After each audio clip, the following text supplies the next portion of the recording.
Sex should be reciprocal. It is not fair. It is not fucking fair for your pleasure to be pushed to the wayside while they hand you all these excuses for why they can't cater to your pleasure, why they don't want to cater to your pleasure, while you are still expected to cater to theirs. Like, if you're not compatible in that way, you're not compatible in that way. Dude, where are you? Pick up your phone. I'm going to a summer party tonight, and you're obviously invited, so call me back. Okay, love you. Bye.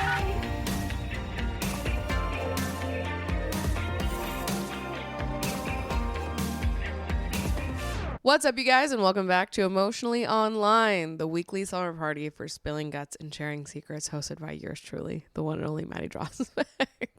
I did remember my intro this week. We're back at it, okay? I just have to get off my chest, though, that right now I do have watch me whip, watch me nay-nay stuck in my head. I don't know what the fuck happened. I think I saw something online about Sargento cheese, and my head just kept going, Sargento, because of the whatever.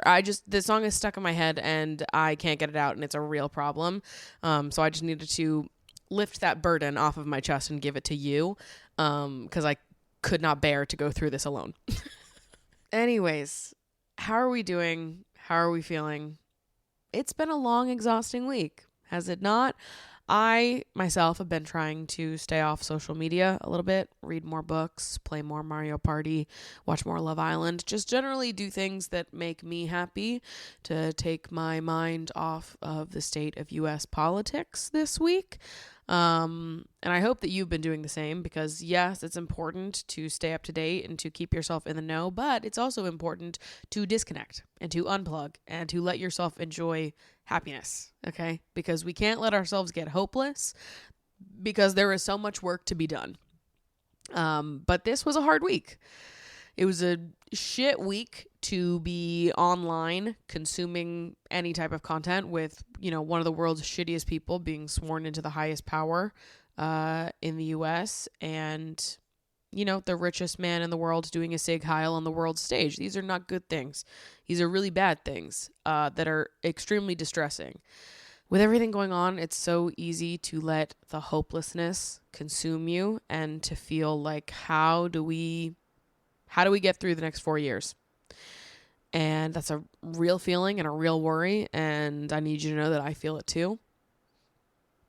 But something that I keep trying to remind myself is just how many people are dedicating themselves to their communities, to enacting real change in their neighborhoods, in their cities. There are so many people that are committed and locked the fuck in to making this country a better place for everyone and not just the extremely wealthy. We are experiencing dark times right now, but I think it's important to focus on the sheer amount of love and community support and activism that's going on all around us all the time. So take your time offline to recoup and take care of yourself and do the things that you enjoy, but do not let hopelessness consume you, because we need you here to lock in and do the work, because it's going to be a long 4 years. So I hope that you guys took some time to relax and unwind and unplug this week of all weeks. The last time we were here chatting on this couch, we were under the impression that TikTok was leaving us in just a few short days. That, of course, is not what ended up happening. TikTok was gone for like maybe 12 hours, and then it came back again. I kind of don't give a fuck. I have deleted TikTok off my phone. I'm not planning on going back there. If you see me post on TikTok, it's because it's a repost from my Instagram. There will be no TikTok content that exists, period. To all my friends who send me TikTok videos, it's a fruitless effort, okay? I won't see it. Text it to me if you need me to see it. The second it got banned for that 12 hours, I deleted it off my phone immediately. And now it's literally not available in the App Store anymore. So I'm totally free. I've been banned personally. Maddie Drosbeck was banned from TikTok. So I'm just going to keep it that way. I was off TikTok for so long, and honestly, it was such a good thing for my mental health to be off of that application. So I am just personally keeping it that way. I'm enacting a TikTok ban of my own. The whole thing was just like the circus of it all, having it banned and having that message pop up on the screen being like, we are sure that President Trump is going to do something about this. And the next day it's like, oh, God bless Trump for reinstating TikTok. It's like, yeah, miss me with that. Gross. Just all of it, top to bottom, gross. I really, it is concerning what's happening right now across many different social media platforms, the billionaires that own them, and how tied they are politically to Donald Trump. It's distressing to me. There has to be a minimal amount of social media platforms in my life now. I think that's the conclusion I'm coming to, where I'm like, social media is my job. I also love social media content creation. It's so fun. There's so many amazing people on there. However, the like high level manipulation from the ultra wealthy and our political figures, I just can't be on every single social media platform anymore. I don't want to. Okay. I'll also be on Letterboxd, right? I'll also be on Letterboxd because they cannot control me. You can't get me to shut the fuck up about John Tucker Must Die. I need to let the people know you cannot censor me. So that's where you'll catch me.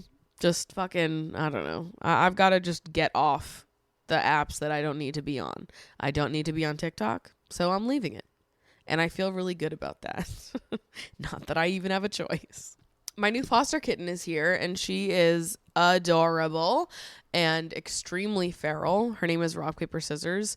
So cute. I've been calling her Rocky or RPS. Just because she sounds like super badass when I call her that. But she's extremely feral. She's been hiding from me behind my toilet since she got here 3 days ago. But slowly we're making a little bit of progress. She let me hold her last night. She didn't fight me when I was giving her her medicine, which that's like the hardest part about fostering and trying to socialize cats, is that often they're so little tiny baby. They were just rescued off the streets, so they're on all these like dewormers and other medications to help make sure that they are healthy and safe for Mango to be around. So that's why she's kept separate, for socialization reasons and for like health reasons. So but when I get the kittens and they're like scared of me and hissing at me and they hate me, and also I need to administer medication into their mouth every single day, so it is kind of a journey getting a kitten who's like fighting you tooth and nail to take medication. It's definitely a little bit stressful. But last night it was easy breeze. I didn't even have to wrap her up in a cocoon. Usually I have to wrap the kittens in a cocoon so that they can't fight me and they're just like, in a little burrito. I didn't even have to do it last night. I was like, let's see if I could just get her to calm down. And I was petting her and she was super chill. She started purring. I was like, I feel like I could just give her the medicine like this. I gave it a go. She let it rock. She let me do it. So we're making a little bit of progress, but I walked in there this morning. She's immediately hissing at me. I was like, I thought we were buddies after last night, but that's okay. Rinse and repeat. We're just going to keep doing it. And she's going to leave here loving humans. She's going to leave here being a lover girl. That's what we do over here. Okay. We take kittens that are sick and scared and do not like people, and we make sure that they leave here liking people. This is the sweetheart factory over here. What can I frickin' say? I brought something up in a recent video of mine that I've been thinking about constantly, nonstop. And I continued to think about it today because I was listening to my friend Catherine's podcast, The Revelatorium Pod, which I absolutely love. If you like this show, I feel like you'll love Revelatorium.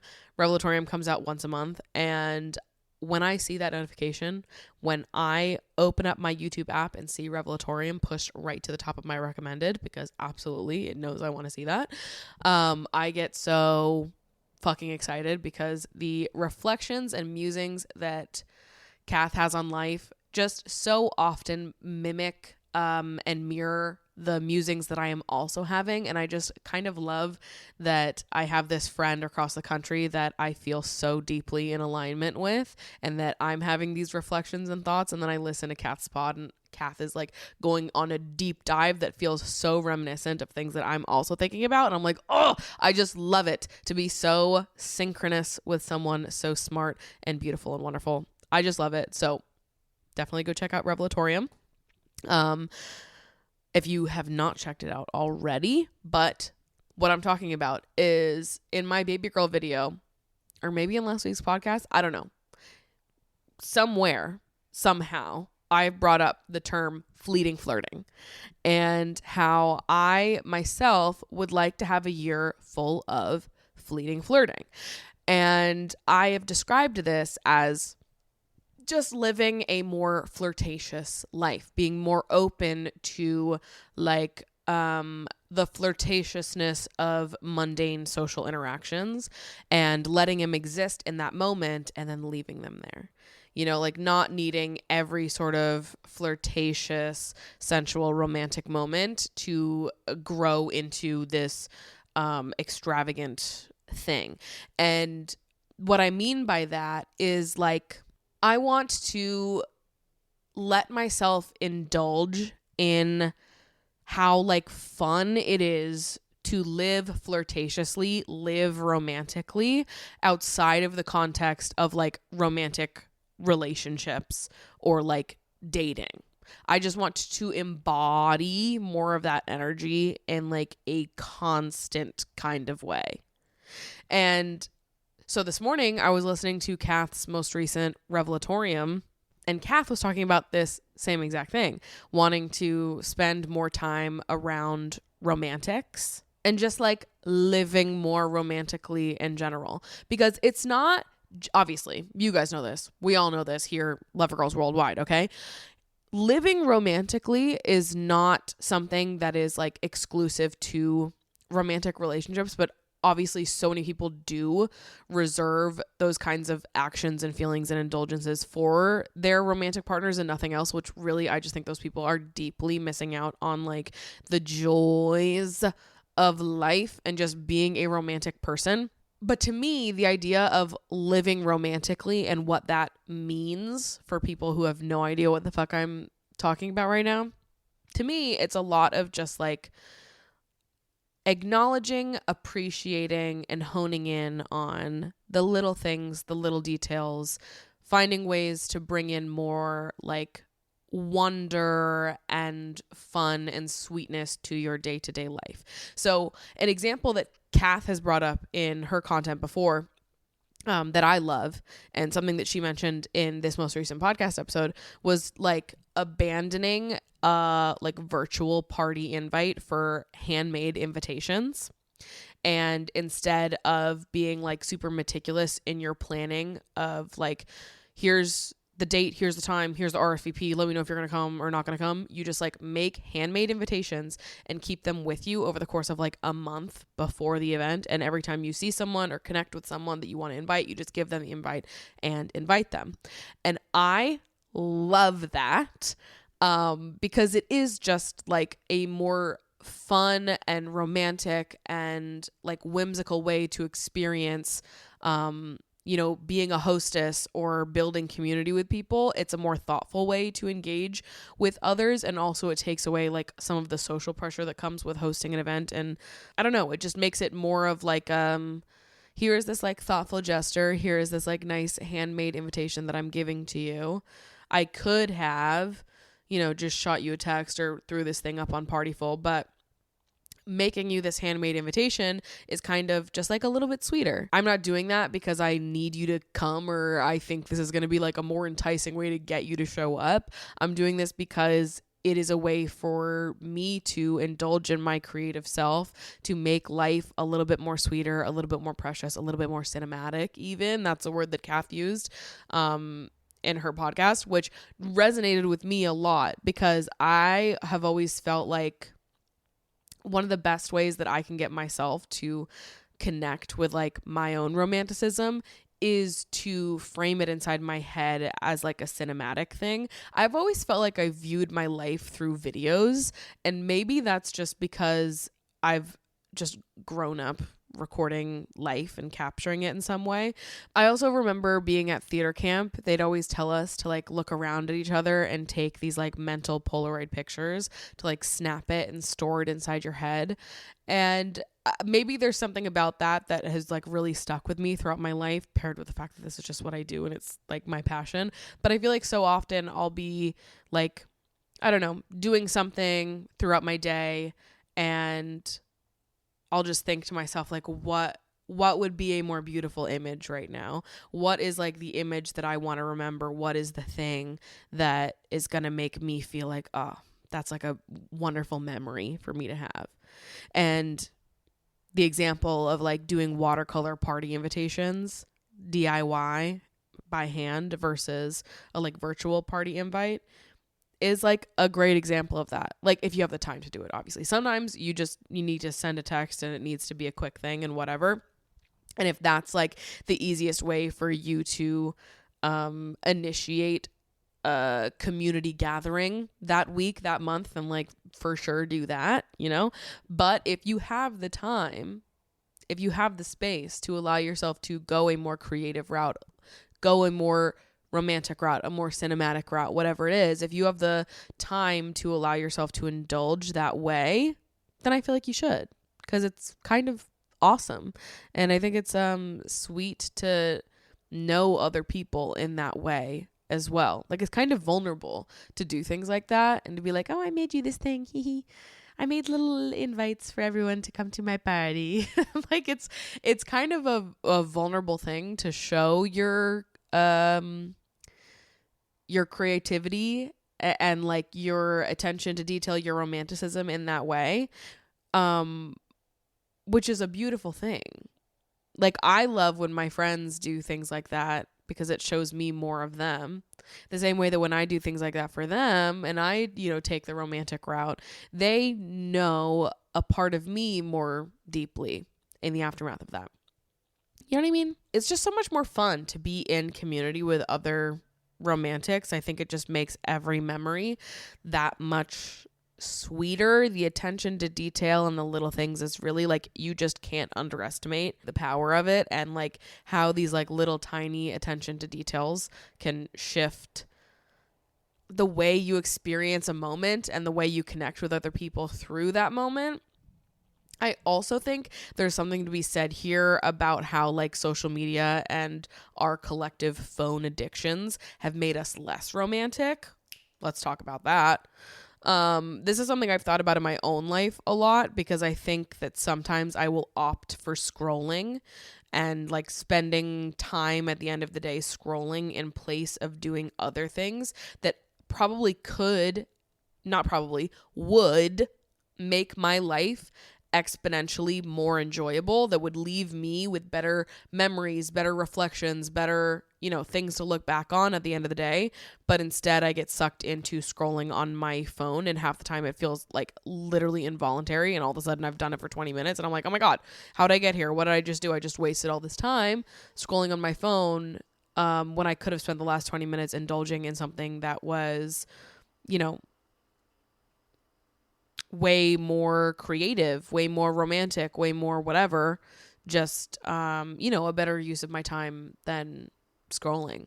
Even like at the end of the day, at night, when I am winding down and I do my skincare, I do my hair, I could make myself a cup of tea, light a candle, and go read 2 chapters of my book in my, bed before calling it a night.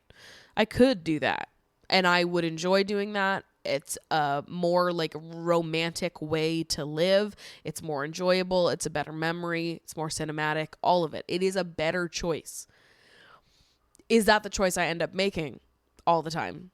No. Some nights I, do my skincare, do my little hair thing, and I lay in bed and I scroll on my phone and I play 2048 for an ungodly amount of time, because yes, I'm still addicted to that godforsaken game. Sometimes those are the choices that I make, and I don't think it's like a all or nothing kind of thing, right?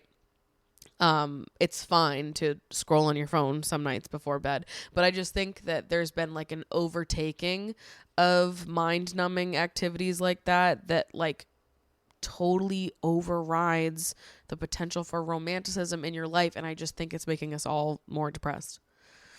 So that sucks. That sucks, because that's definitely what's happening to me, which is why this year I'm trying to really be aware of my phone addiction and my reliance on my phone, and how I can, just spend more time pushing back against that, because it sucks and it is stealing my life from me, and I want to be aware of that when it's happening in the moment,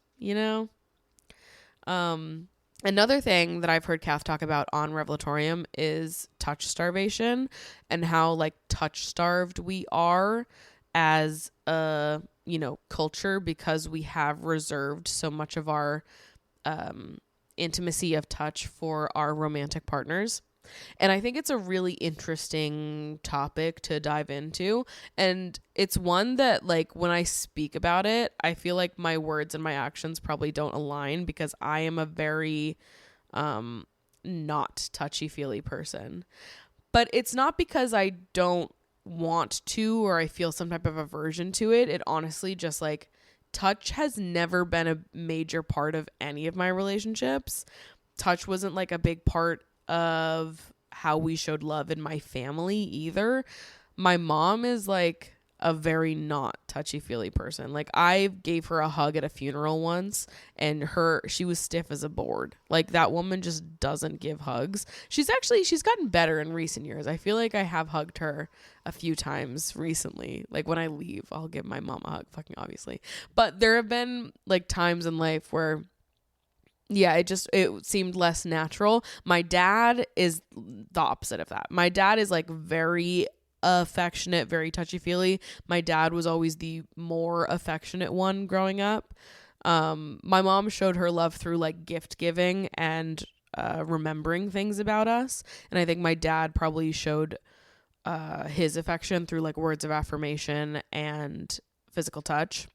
But for whatever reason, I think that I just ended up being someone where physical touch wasn't like a major part of my being. And I actually think that my friendships have been what has changed that for me over time, the older that I've gotten. Like, if you talk to my friends from high school, a lot of them might say that they thought that I like hated touch, or like I didn't want to be touched. And there was a period in my life where that was totally true. I don't think that's true anymore. And I think if you asked my New York friends if they thought I was like averse to touch, I don't think they would tell you that they thought that I was, or even knew that that used to be a part of me. But there was definitely an era of my life where I felt really uncomfortable touching people, or like would really dread the end of a function, because I knew that like hugs were coming, and I like kind of get stressed out about the idea of having to hug someone. I don't really feel that way anymore. Sometimes I do, if it's like people I don't know, because I don't want to touch people I don't know. That is still true about me. Don't really like touching strangers. But if you're a friend, or someone that I'm becoming friends with, someone that I am like seeking intimacy with, seeking closeness with, I'm totally fine hugging and like enjoy physical touch with people in my life in that way. But it wasn't always true for me. And it does feel like sort of like an evolving moment of mine. But like in college, my like freshman, sophomore year of college specifically, when I was making all these new friends, this came up a lot, because I felt like physical touch was more present in some of their lives than it was in mine. And I would have friends that would come to my door and be like, oh, can we cuddle right now? Like, can we spoon?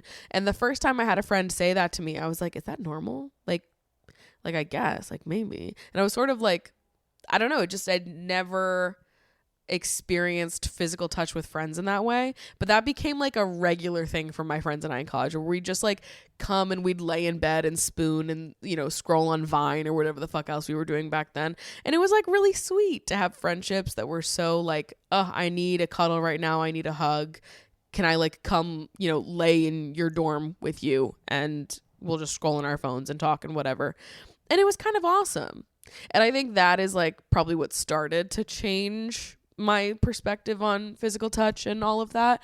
And I still can't say I'm the touchiest person in the world, but I think I probably have like a normal relationship with physical touch now in friendships, or non-romantic relationships rather. But I have loved hearing other people's reflections on, you know, the importance of physical touch in their non-romantic relationships, in their platonic friendships, and how they are, sort of rewiring their brains to allow more physical touch in their platonic friendships.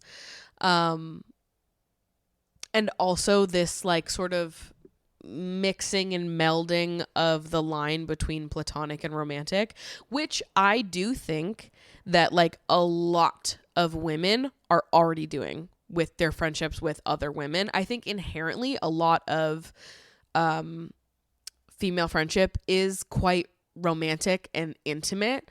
I don't know. To me, that's been like one of, if not my absolute favorite part of being a woman, is like how easily and effortlessly I can connect intimately with other women. Like, I feel like I can get into like these very intimate conversations with women the first time I meet them, and it feels very natural and flowing. And I feel like sometimes I'll like broach topics with women that I would never broach with a man the like first few times meeting. It would be something I'd have to ramp up to, right? But with women, I feel like I can just like rip it off and go head first in. And I just love the like intimacy of conversation I've been able to have with other women, and how like romantic those moments are inherently, how flirty those moments can be inherently. But that doesn't necessarily mean that we're gonna like date or hook up or make out. Or maybe it is. Maybe we do that. But it's not like, what am I trying to say? I guess to me it just feels more fluid. Like there's less of a line between like platonic and romantic, and it's more just like we're experiencing this like intimacy and closeness together, and like if we're friends, we're friends. If we're not, we're not. And it's more just like, I don't know, this beautiful in-between space where we just get to express affection and admiration and our musings and reflections with each other without there being all of these like pre-established boundaries that we're not allowed to cross because we are just friends, But like I said, I feel like a lot of these boundaries actually don't even exist in female friendships to begin with because of like the intimacy of connection that women have with other women. But this idea of like, oh, you don't cuddle, you're not going to spoon with your friends, those are your friends. It's like, well, why not? Why can't I spoon with my friends? Why not? Genuinely. And this goes for so many other things as well. Not just spooning, but there's so many examples of that where it's like this thing, this idea that we're like, oh, we exclusively reserve that for this kind of person, this kind of partnership. When I actually think that like living in more of a, I don't know, a more fluid space between like what is something you do with platonic friends versus romantic friends, and like, can you experience romance within platonic friendships? Yes, you can. Yes, you can. And I actually feel like we should be, because it just brings you closer together with people, and it's a more intimate way to experience your relationships. Now, I say all of this as someone that has no interest in having sex with someone that I'm not dating. So understand that my perspective comes from the context of like innocent touch that is romantic, or I'm also talking about like conversation topics, or like the amount with which you reveal yourself to another person, and if you have to reserve those moments for romantic partners versus platonic friendships. Personal boundaries obviously still exist. Like, me not wanting to have casual sex is still like a total truth about myself. But I also do love the idea of experiencing heightened levels of romanticism in friendship and bringing in more like intimate touch, physical touch within friendships that are platonic, treating each other more romantically in, the way that you care for each other, the way you plan for each other, the thoughtfulness, the like kinds of conversations you're having, all of these things. It's not just about physical touch, right? But hopefully what I'm saying making sense. Like the line between what is considered platonic and what is considered romantic, whether that is like physical touch, conversation topics, the amount of time we're pouring into something, the amount of thoughtfulness, like delicateness, just like the way we treat and show up for each other. I am a big fan of sort of throwing out how you think you should show up in those relationships and opting to show up romantically in all of them. You know? Because I think it's just a wonderful thing to be a romantic, to be so like 2 feet planted in your romanticism and to live life in that way. I don't know. I just think the extra thoughtfulness and romanticism that we pour into our romantic partnerships is actually something we should be pouring into our friendships as well. Like the same way you might invite your partner over at the end of the day and you've like cooked up a nice meal with them and you've lit a couple candles and like brought out the nice dishware and like your tablecloths and whatever. Like sometimes I'll think about that where like I've had people that I've dated come over here and I've set like my entire dinner party set up for just the 2 of us, like set the table, got everything all good, like pre-chopped ingredients, made it all like romantic and nice. And I'll do that with my friends too, but usually only when I'm like throwing a dinner party and having a lot of people over. But I'm like, why couldn't I just do that for one friend? Like if one of my friends came over and I set up the table all beautiful and just lived a little bit more romantically, indulged in a little bit of romance with this one friend of mine as we're going to like cook a dinner together. Why wouldn't I do that? I would. I literally fucking would. But it's like, why haven't I? The way that when a romantic partner comes over, when someone I'm interested in comes over, I'm like eager to impress them and to like romance them because I want to date them and I want to be intimate with them. But I also want to experience intimacy with my friendships in a different way, maybe. But why can't that thoughtfulness still exist? It can. And I think that it should. So that's my conclusion. But I was just loving listening to Revelatorium. I had so many good thoughts and reflections following this week's episode, as I feel like I do every time I listen to Revelatorium.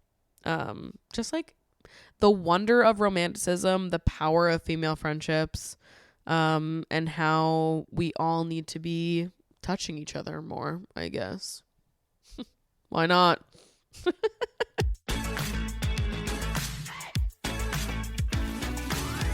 All right, let's dive into these audience submissions. There's a crazy one in here, and I need to talk about it first because I have so much to say, and it's actually been eating me up since I read this in the submission box. So let's get in here. Hi, Maddie. This is a follow-up to my question you discussed about my boyfriend who does not want to go down on me. For reference, the first episode that we talked about this in was like 2 years ago. It was like literally March 2023 that we initially talked about this. We are now close to 2 years in a relationship. He still does not want to go down on me and says it's a sensory issue. Lately, I tried to raise the topic of fingering more often because all we ever do is have penetrative sex, and this makes it very difficult for me to orgasm. How it usually goes is, we'll have penetrative sex, and if I don't come during, I pleasure myself after while he just lies there, which is not how I want it to be for the rest of my life. So I raised the topic of fingering, even though I hated that I would have to constantly bring it up because he would never think to do it on his own. Last night he told me that he wouldn't like to finger me because it is so slippery and feels unhygienic. So it's a sensory problem as well now. It makes me feel like shit that he is obviously grossed out by my wetness. I don't know what to do. Do you have any thoughts? The thought to go my whole life without being cared for in that manner makes me so sad. Oh my God. When I tell you, my jaw was on the fucking floor. Because I remember this submission. I remember the first submission, and I remembered reading it and being quite generous in my initial assessment. In the initial message where they talk about the boyfriend not wanting to go down on them because of like a sensory thing, my initial reaction was to be like, we're all going to be comfortable with different things in the bedroom. They don't have to do anything they don't want to do sexually. However, you are more than entitled to say, well, this is really important to me and I really care about oral sex, I would feel that way. So this isn't going to work, right? I can have empathy for this hypothetical person who loves their partner so much, but really struggles with like the sensory experience of giving oral. And I talked in that first time about how I would personally probably build up resentment over time if they expected me to go down on them but refused to go down on me. And what I said the first time is that I was off put. I didn't really like this undertone of them thinking that a woman's body was gross. They didn't outright say that in the first message. We're going to talk about what is said in this new message in a second.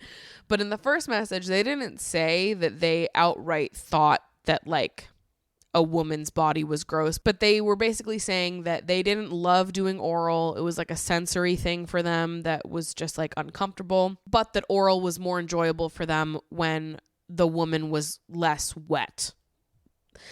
And when I heard that, I was like,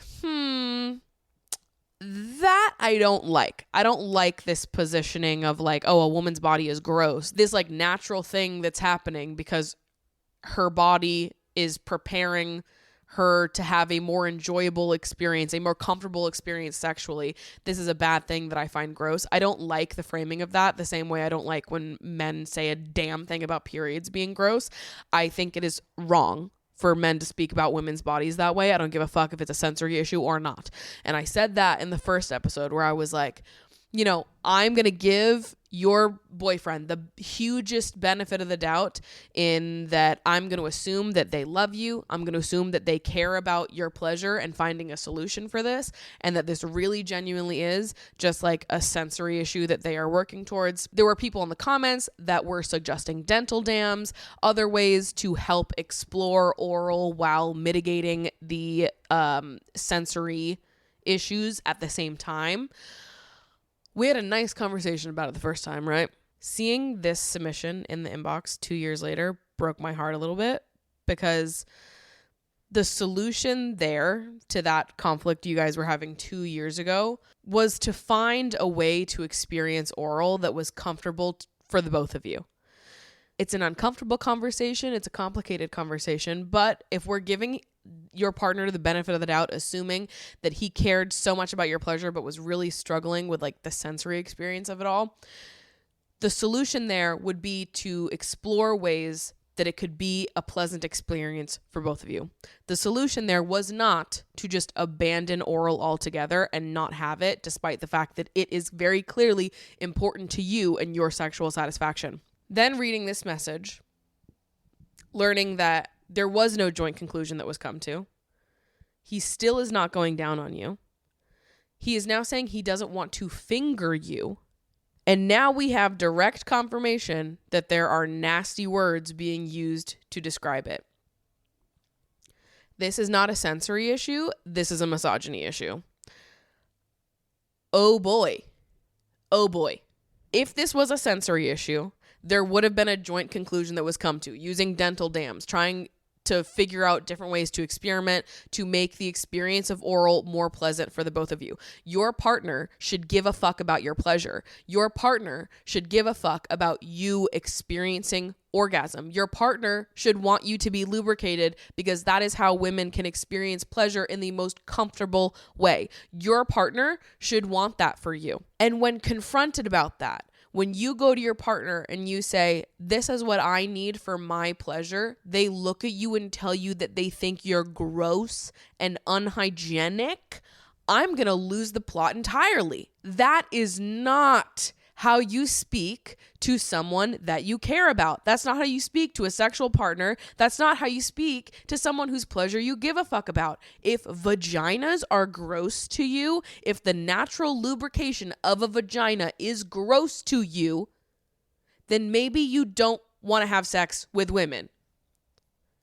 Hello? It is wrong for a partner to body shame you for experiencing things that are natural and inherent to having your body. So let me get this straight. It's a sensory issue when he's fingering you or he's going down on you, two things that prioritize your pleasure and not his, but magically the sensory issue goes away when he's sticking his dick in you. Like, I'm like sweating right now. This is like, you know that clip of Sneeko where he's like, going down on a woman is gay.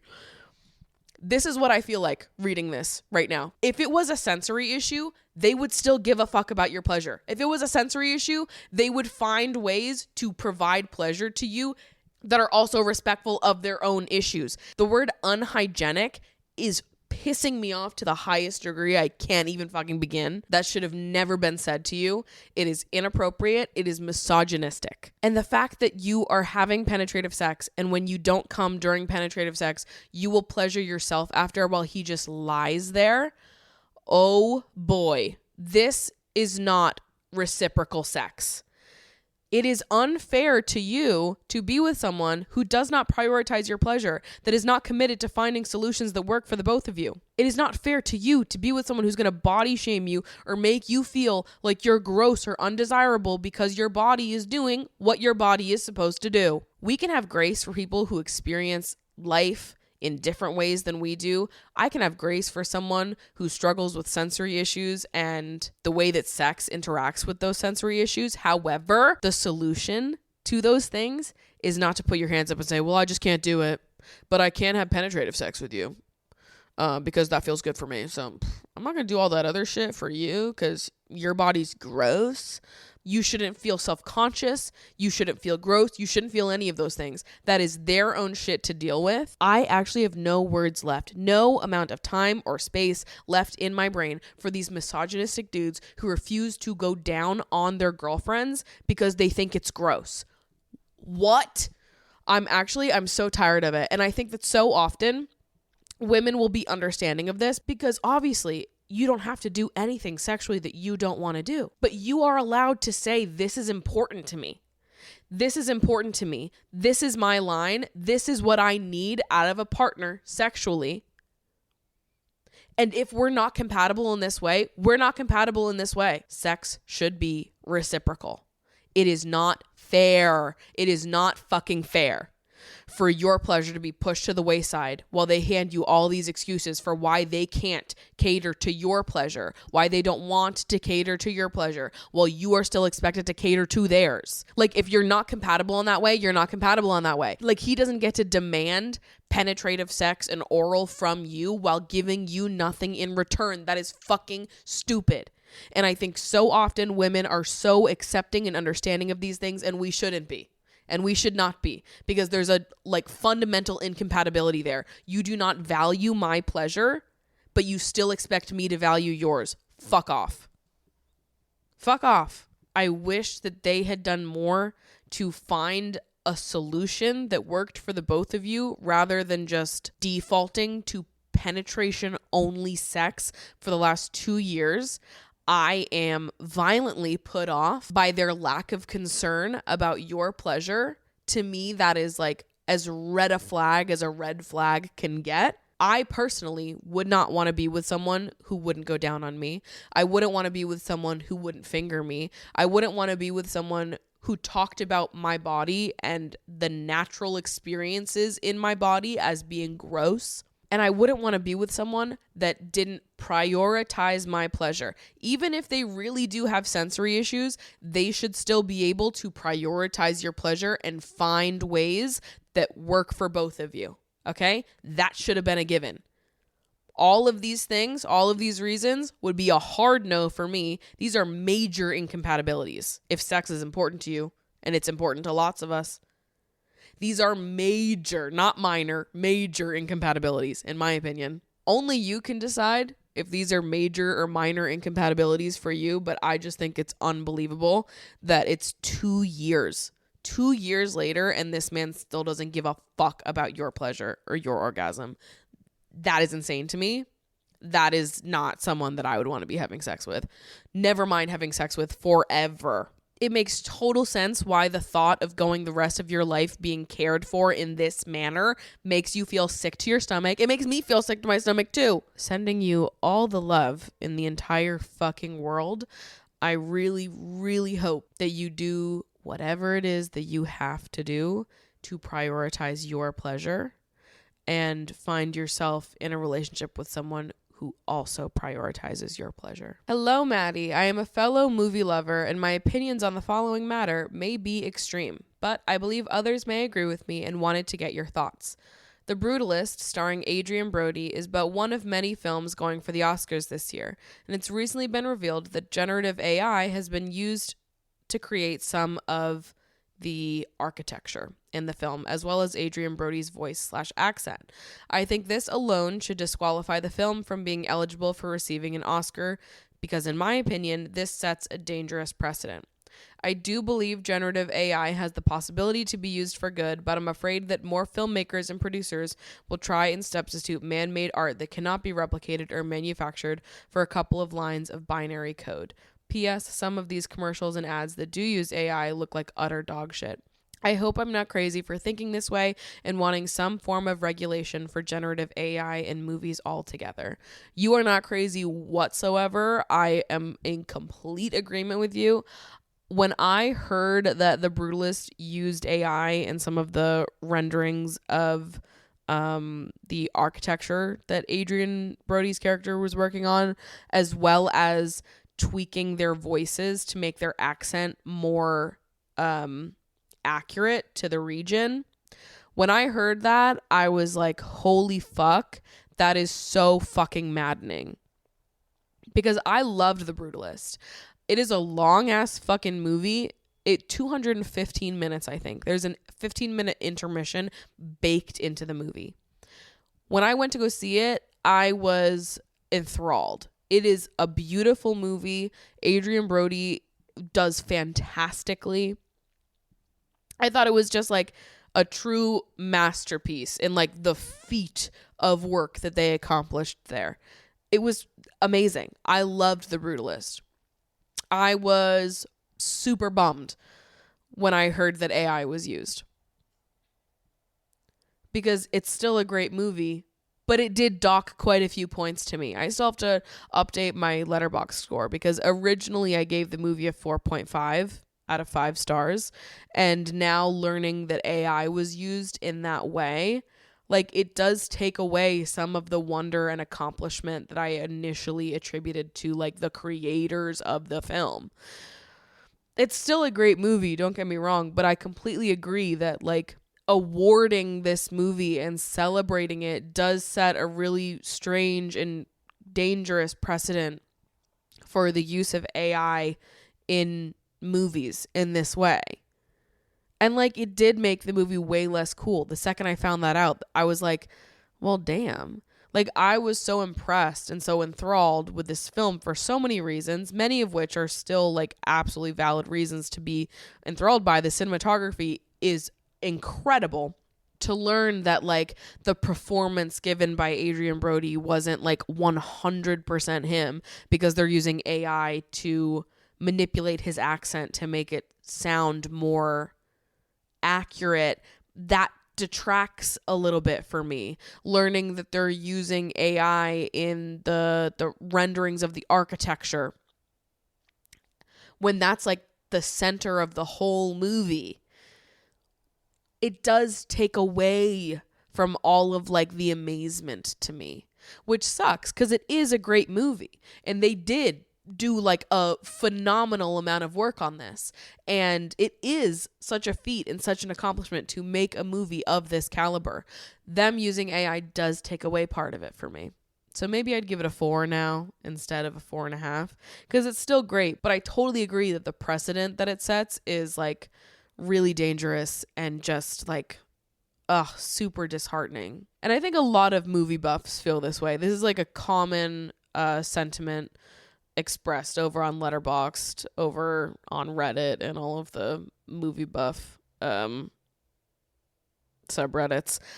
This is like the popular opinion, so you're definitely not alone in that. I think that it sucks because this is an example of like a really major monumental movie using it, and I think naturally we're going to see maybe less criticism, or criticism that feels less overwhelming for this one, because it is such a fantastic movie regardless of the AI. But like earlier in the year when Late Night with the Devil came out and it was revealed that they used AI on Late Night with the Devil, which people were pumped about that movie in like, the horror subgenre of movie buffs. People were really stoked on that movie. And then the second it was revealed that they used AI in that movie, people fucking turned, and like the average rating for that movie tanked. It all dropped. All the reviews were about how they used AI. Like the general public opinion shifted immediately.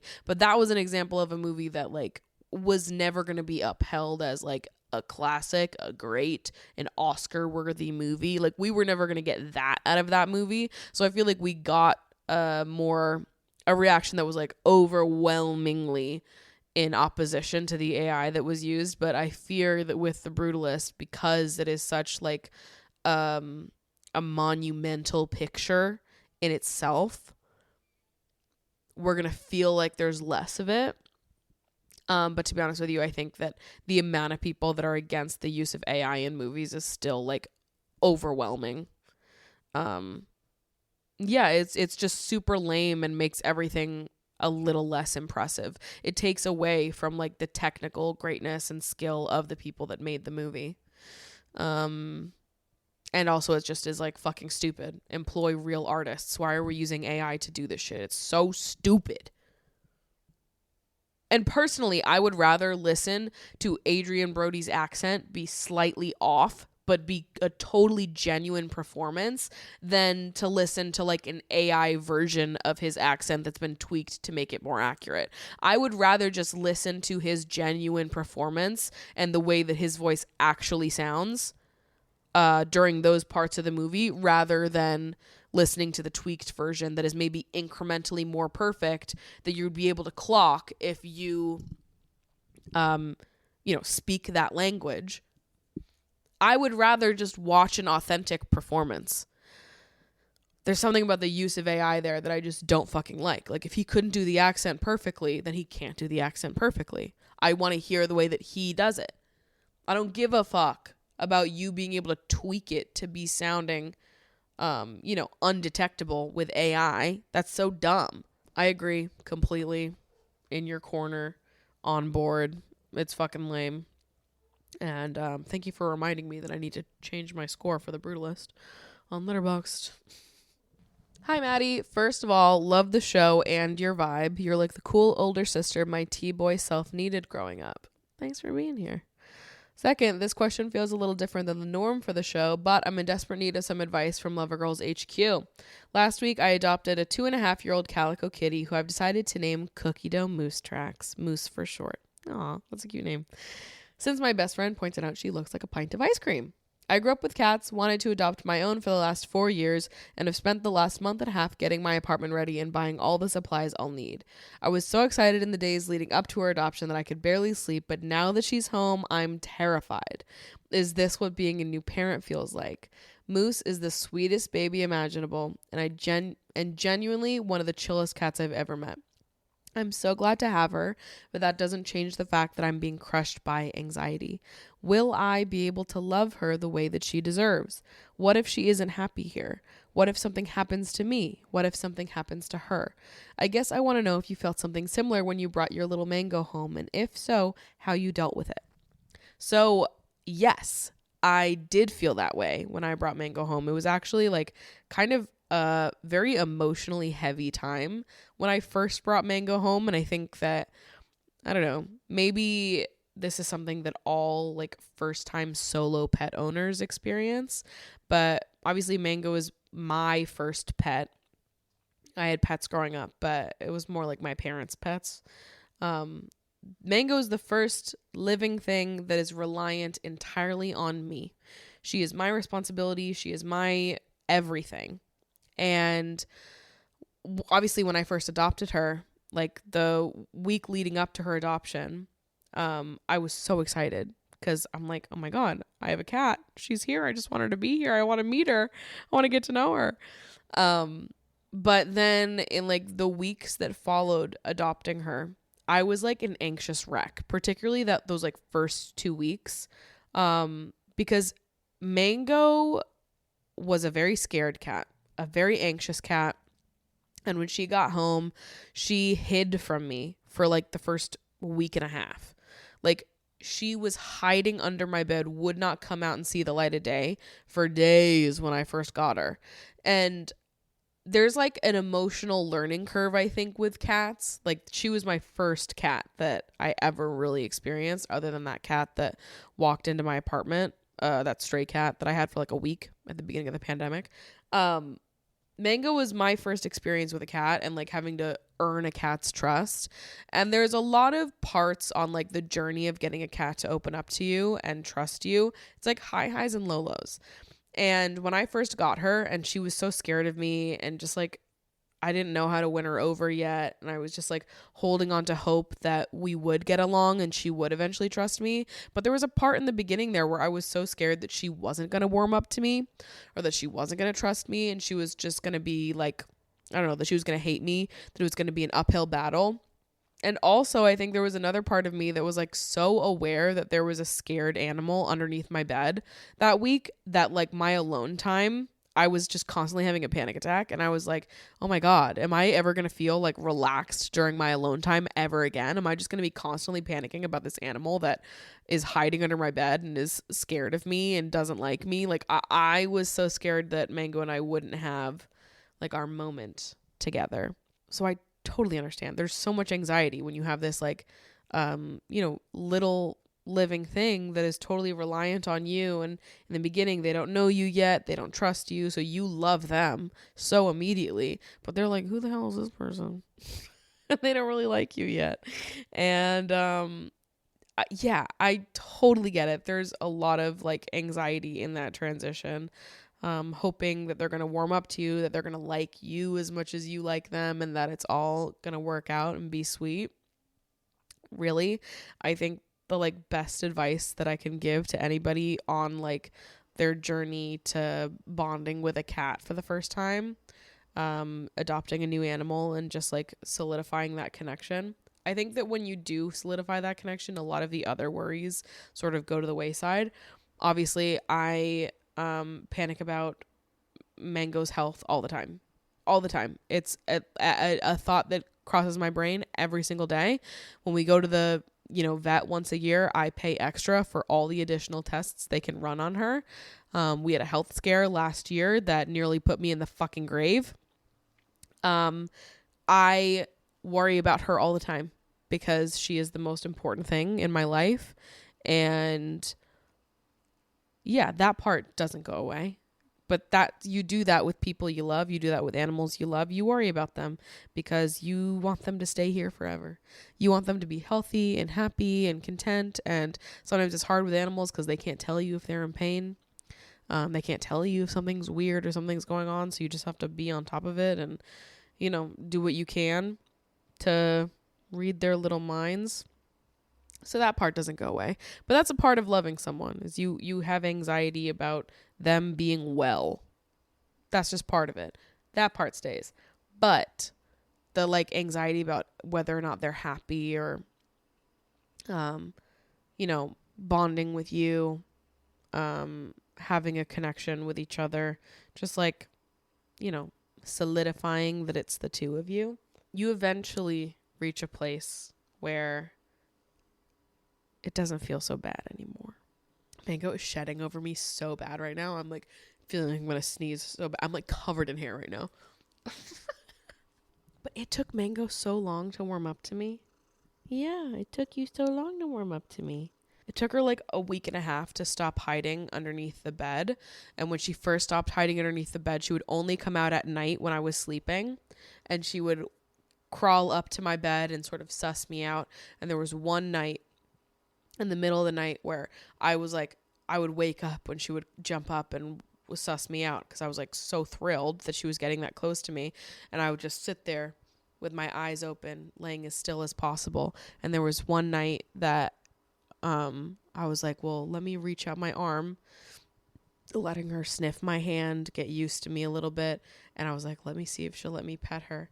And I went to go pet the top of her head, and she like caved into me. She just like laid down her whole body, purring, letting me pet her stomach, and I cried. I fucking cried. I was like, oh my God, we did it. We've like made some kind of connection. She wants to come cuddle with me up here right now. And then it was like slowly every single day, just bit by bit, she would get more and more comfortable with me. But it was slow with her. Like, you see, she's such a cuddle bug now. We are freaking addicted to each other. But the first like month, it was like a slow ramp up. But she would still, like, when I would walk in the room, she would immediately hide. She was, nervous around me. I want to say for like the first 6 months. And then once we hit like the first year together, that was when she and I were like so good, and we were just bestie city, and we were just constantly cuddling, constantly on top of each other. But then it was like only me that she would do that with. And the second any guest came in the house, she would run and hide. And it took her a long time to warm up to other people. I'm talking years. Like, now Mango has friends of mine that she loves, people that are around her often, and she's just a very social cat in general now. So when new people come around, she'll hang out, she'll go sit on their lap, but she has had to like blossom into this. But I think over time, once she could trust me, and she and I had such like a strong bond together, I think she trusted the like people that I brought around. And yeah, she's just over time become a much more like confident version of her. And now she's just the best girl in the world. I can't think of anything I love more than her. Oh, you are just so cute. You will be able to love your cat the way that they deserve. They will love you back. You just have to be patient with them. Let them take the lead. That was like the thing that I heard the most in all of the cat advice that I sought out when I was getting Mango and experiencing her for the first time, is people that were just like, let your cat take the lead, be gentle, be patient, accept that there's going to be like a period of time where you guys are not besties. It's not going to be an instantaneous thing. It's something that you need to develop like any other relationship. But eventually, over time, you guys will just fall in love, and then you'll be besties forever. Anyways, all of that to say, feeling anxiety about like a new animal and wanting to give them the world and want them to know how loved they are and wanting them to be happy and content is like so normal. And also, I think that as time passes and you create a relationship with this animal and you build trust together, a lot of those worries and fears will melt away. And you'll still worry about their health and wellness, because that's what we do. When we love people, when we love animals, we worry about them. That's okay. But you'll reach more of like a resting place with it all, where you're not constantly in a panicked state about it, but more, just a light worry because you love them. That's it for today's episode. I'm going to throw it on over to the post show on Patreon. I want to go through and revisit some fan fiction that I wrote when I was 15. I couldn't find the written versions of them, but I did find videos that I made in college of me reacting to the fan fiction I wrote when I was 15, which is like a whole second layer of embarrassment. So not only do I have to relive the fan fiction, but I have to relive my cringy college self. So if you're interested in that, that's what we're going to be doing over on the podcast post show on Patreon.